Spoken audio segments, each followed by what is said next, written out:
Hello বন্ধুরা, আজকে আবার একটা নতুন রেসিপির সঙ্গে হাজির হয়েছি। সর্ষের তেল দিয়ে গরম হওয়ার পর দিয়ে দেবো কাঁচা লঙ্কা, কালো জিরে। 1 মিনিট নাড়াচাড়া করার পর দিয়ে দেবো পেঁয়াজ কুচি। এটা একটু ভালো করে ভেজে নেব।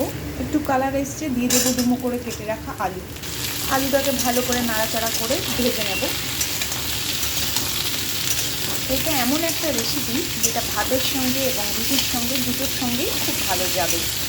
আলুটা কালার এসে গেছে, এখন দিয়ে দেবো ডুমো করে কেটে রাখা পটল। আলুর মতো করেই পটলটা কেটেছি, আর একটু নুন দিয়ে দেব। খুব ভালো করে ভেজে নেব। আমি জানি এই রেসিপিটা আপনারা আগে কেউ ট্রাই করেননি, আমার মতো করে এইভাবে বানান, আশা করি আপনাদের খুবই ভালো লাগবে। এগুলো আমি বেটে রাখবো। রসুনটা আপনারা স্কিপও করতে পারেন, অনেকে রসুন পছন্দ করেন না। স্বাদ মতো নুন, চিনি, হলুদ। পোস্ত, কাজু, নারকেল একসঙ্গে বাটবো, তার সাথে কাঁচা লঙ্কা, 2 কোয়া রসুন। সুন্দর স্মুথ পেস্ট বানিয়ে নিয়েছি। আলু পটল সুন্দর ভাজা হয়ে গেছে, এখন আমি এই পোস্তটা দিয়ে ভালো করে কিছুক্ষণ নাড়াচাড়া করব। আলু পোস্ত খেয়েছেন, পটল পোস্ত খেয়েছেন, আশা করি আপনারা এই রেসিপিটা মানে আলু পটল একসাথে কখনো টেস্ট করেননি।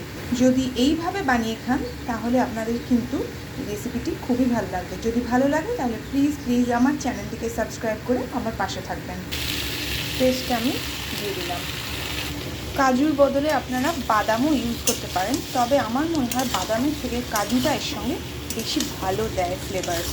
আর এই নারকেল আর এই সামান্য 2 কোয়া রসুন ফ্লেভারটা কিন্তু দারুণ বেরোবে। যত এটা ভাজা হবে তত সুন্দর ফ্লেভার হবে।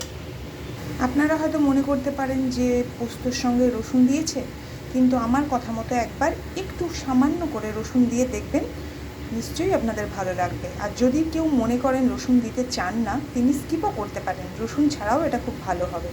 এই পোস্তর সঙ্গে নারকেলের কম্বিনেশনটা জাস্ট অসম লাগে। খুব ভালো করে কষিয়ে নিয়েছি, দিয়ে দিলাম কিছুটা পরিমাণ জল।